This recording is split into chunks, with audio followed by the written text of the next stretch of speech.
அப்படின்னு சொல்லிட்டு ஒரு சாஃப்ட்வேர். ரொம்ப அருமையான ஒரு சாஃப்ட்வேர். இதில் பார்த்தீங்கன்னா நீங்கள் இதை ரெக்கார்ட் பண்ணி யூடியூப்ல ஷேர் பண்ணலாம். அதே மாதிரி நிறைய இன்டராக்டிவிட்டி சிமுலேஷன்ஸ்ன்னு சொல்லுவாங்க. இன்டராக்டிவிட்டி ரொம்ப இருக்கும்போது தான் அந்த லேர்னிங் நல்லா இருக்கும் இல்லையா? அப்படி அந்த மாதிரி சிமுலேஷன்ஸ் எல்லாம் பண்ணலாம். உதாரணத்துக்கு ஒரு சின்னது பார்ப்போமே. இப்போ பார்த்தீங்கன்னா இன்டராக்டிவிட்டி, இப்போ நீங்கள் ஒரு மேத்ஸ் டீச்சர் அப்படின்னு வச்சுக்கோங்களேன். இது உதாரணத்துக்கு ஒரு இது வைப்போம்.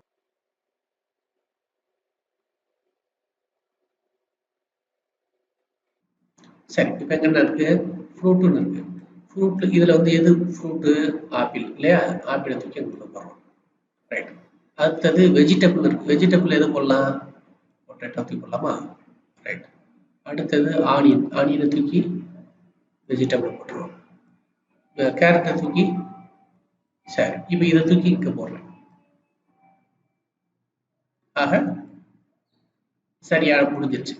இல்லை ஒருவேளை இப்போ நான் இதை வந்து க்ளோஸ் பண்ணிடுறேன். இது வந்து ஒரு அசைன்மெண்ட்டாக இதை ஒரு போர்டாக வச்சுக்கலாம். சரியா? அடுத்தது இப்போ அடுத்த இன்னொரு ஸ்லைட் கிரியேட் பண்ணுறேன். இன்னொரு பேஜுக்கு இந்த பேஜில் இப்போ என்ன பண்ணுறேன்? அசைன்மெண்ட்டு ஒன்று எடுத்து போடுறேன். ஏதாவது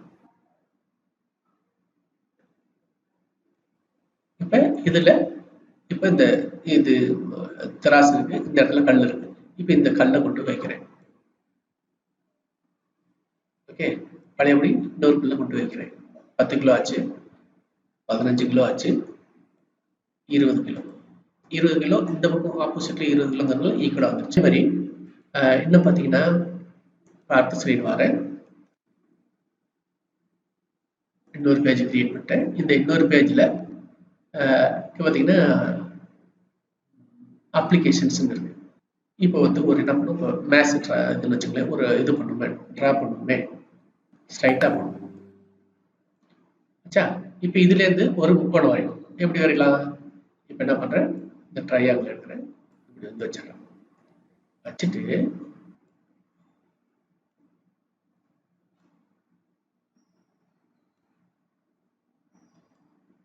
இப்போ செங்கோணம் முக்கோணம் வரையணும் அப்படின்னா இப்படி வச்சுட்டு என்ன பண்ணலாம்?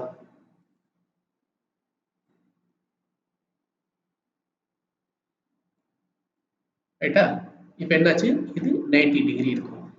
சரி, இப்போ இங்கேருந்து ஒரு கோடு வரைஞ்சிடுறேன்.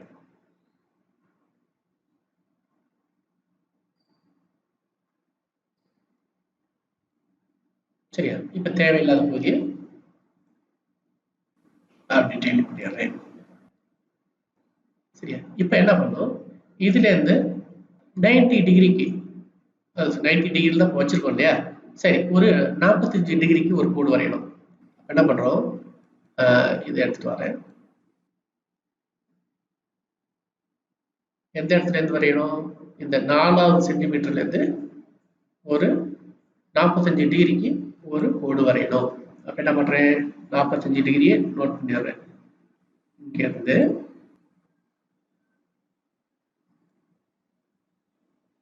சரியா? இப்போ என்ன பண்ணுறேன்? இதை அங்கிட்ட வந்து வச்சுக்கணும். ஆக இந்த மாதிரி உங்கள் கிளாஸ் ரூமில் நீங்கள் ஒரு மேத்ஸ் டீச்சர்ஸ் வரையறதுக்கு எவ்வளோ சிரமப்படுவாங்க. அதுக்கு வந்து இந்த பெரிய பெரிய இதெல்லாம் வச்சுட்டு வரைவாங்க. இப்போ இதை வச்சு வரைஞ்சா அக்யூரேட்டாக வரையலாம், ரொம்ப சிம்பிளாக வரையலாம், ரொம்ப ஈஸியாக வரையலாம். அது மட்டும் கிடையாது. இப்போ பார்த்தீங்கன்னா உங்கள் கிளாஸ் ரூமில் ஒரு கிளாஸ் ஒரு பிளாக் போர்டு தான் இருக்கும். ஆனால் இங்கே பார்த்தீங்கன்னா நிறைய பிளாக் போர்டு. அப்படின்னா பாருங்க, இந்த டைப் குயிஸ் ஒரு போர்டு, பிளாக் போர்டு. இந்த வெயிட்டை கொண்டு வந்தோம்ல, இது ஒரு பிளாக் போர்டு. இப்போ இந்த முக்கோணம் வரைஞ்சிட்டு இருக்கோங்க, இது ஒரு பிளாக் போர்டு. ஆக இந்த மாதிரி வந்து நீங்கள் நிறைய புதுசாக வந்து நீங்கள் நிறைய விஷயங்கள் வந்து அது மாதிரி கொண்டு வரலாம். இதுலேயே பார்த்தீங்கன்னா இன்னும் கூட இருக்குது. உதாரணத்துக்கு இப்போ நீங்கள் சயின்ஸ் டீச்சர் அப்படின்னா இதை கொண்டு வந்துடுறேன். இப்போ பாருங்க, இதில் பாருங்க, இப்போ இது வந்து செல் அமைப்பு அப்படிதானே? இப்போ இதில் அந்த ஒரு பகுதியை மட்டும் நீங்கள் விளக்கி காட்ட முடியும். இப்போ இந்த விஷயங்கள்லாம் வந்து நம்ம பிளாக் போர்டு செய்ய முடியாது இல்லையா? ஆக இந்த மாதிரி விளக்கி சொல்றதுக்கு, இன்டராக்டிவிட்டியோட செய்யறதுக்கு இந்த பிளாக் போர்டு, இந்த சாஃப்ட்வேர் வந்து ரொம்ப யூஸ்ஃபுல்லாக இருக்கும். இன்னும் நிறைய விஷயங்கள் இருக்கு. இப்போ நம்ம பார்ப்போம்.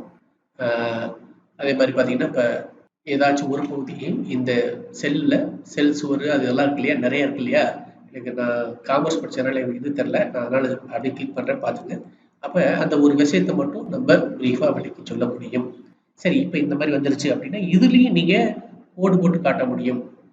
கோடு போட்டு ஒரு ரவுண்டு போட்டு அப்படிலாம் போட்டு காட்டி டீச் பண்ண முடியும்.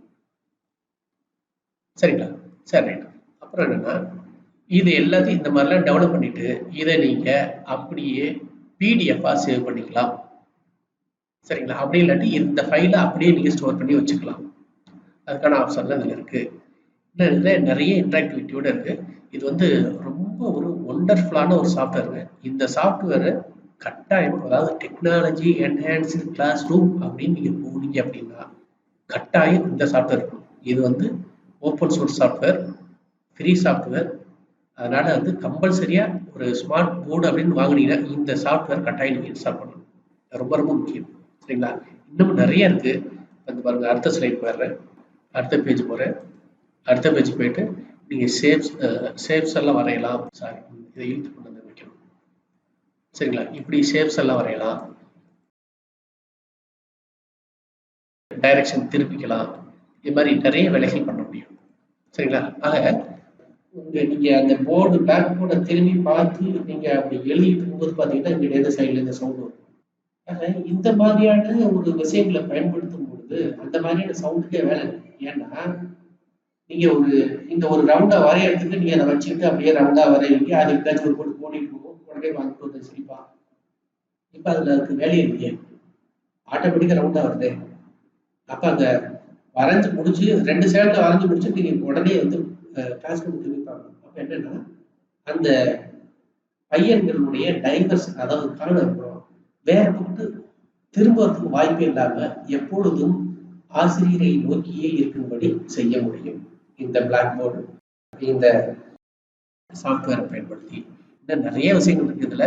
நான் சும்மா நேரம் இது எல்லாத்தையும் சொல்லணும்னாக்கவே தனியாவே ஒரு இதே பண்ணலாம். அவ்வளவு விஷயங்கள் இதுல இருக்கு. இன்னும் நிறைய ஆப்ஷன் இருக்கு. இதை நீங்க பயன்படுத்தி கிளாஸ்ல வந்து கட்டாயம் பயன்படுத்த, அதாவது மற்றதெல்லாம் வந்து ஒரு பயன்படுத்தலாம்னு சொல்லுவேன். பட் ஆனா இந்த விஷயத்தை நீ கட்டாயம் பயன்படுத்த வேண்டும் அப்படின்னு சொல்லுவேன். சரிங்களா?